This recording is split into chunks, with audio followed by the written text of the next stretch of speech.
Have you ever looked back and wished you'd done something differently? Maybe spent more time with loved ones or taken better care of yourself? As we journey through life, especially past 60, those moments of reflection hit a little harder.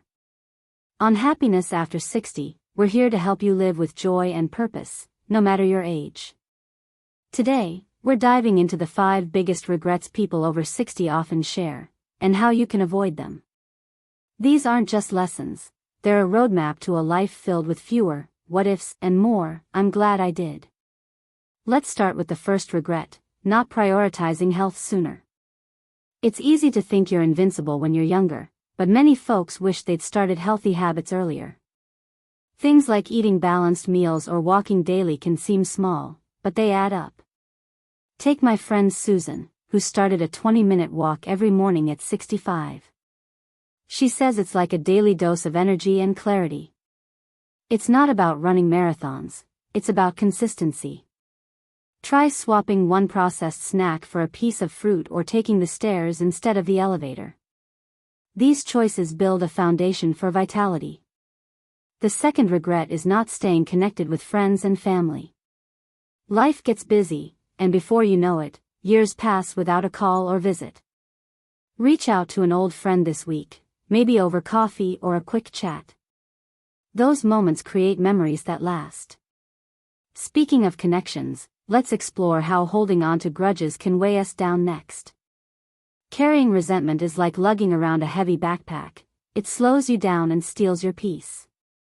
Many people regret letting old arguments or misunderstandings fester. Think about someone you've drifted from over a slight. Could a simple conversation heal things? I remember my neighbor Tom, who hadn't spoken to his brother for a decade over a silly disagreement. At 70, he finally called, and they laughed it off. That call changed everything for him. Letting go doesn't mean excusing hurt, it means freeing yourself. Pick up the phone or write a short note. You'll feel lighter for it. Another regret that creeps up is not pursuing passions. Maybe you always wanted to paint, travel, or learn guitar but put it off for someday. Well, someday is now. You don't need to be perfect, just start.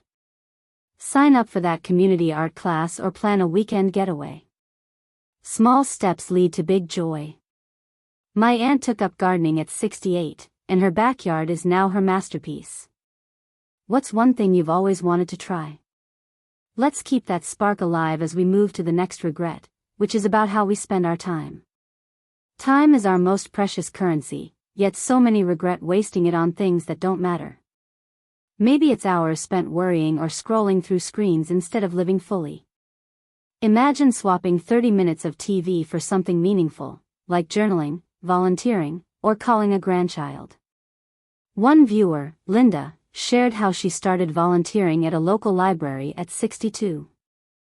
She says it gave her purpose and new friends. Try this, for 1 week, track how you spend your hours. Then, carve out time for what lights you up. It's never too late to shift gears. Another regret ties closely to this: not saying yes to new experiences. Maybe you turned down a trip or a class because it felt risky. But those risks often lead to growth. At 67, my friend Mark joined a dance class on a whim. He's no Fred Astaire, but he's having a blast. What's one new thing you could try this month? Let's explore how these choices shape our legacy next. Saying no to opportunities often stems from fear of failing or looking silly. But regret number 4 is not taking those leaps.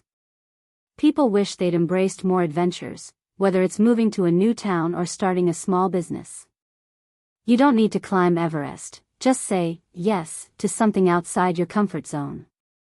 Take Jane, who at 64 enrolled in a cooking course and now hosts dinner parties for neighbors. That one yes opened a new chapter. What's holding you back? Maybe it's fear of judgment or feeling too old. But age is just a number, and your story isn't over. The 5th regret is not expressing love and gratitude enough. We assume people know how we feel, but saying it matters. Write a letter to your kids or tell a friend why they're special. My dad started leaving little notes for us at 70, and those words are treasures now. Let's wrap up with how to live without these regrets. These 5 regrets: not prioritizing health, staying connected, pursuing passions, valuing time, or expressing love, can feel heavy, but they're also a wake-up call. Start small, take a walk, call a friend, try that hobby, say yes to something new, or share your heart. These aren't just actions, they're gifts to your future self. Imagine looking back at 80, smiling because you lived fully. You're not alone on this journey. Happiness after 60 is here to cheer you on. What's one regret you want to avoid? Share it in the comments, we'd love to hear your story. If this video resonated, give it a thumbs up and hit that subscribe button for more ways to live joyfully after 60. Here's to a life with no regrets, filled with health, love, and adventure. Keep shining, and we'll see you in the next video.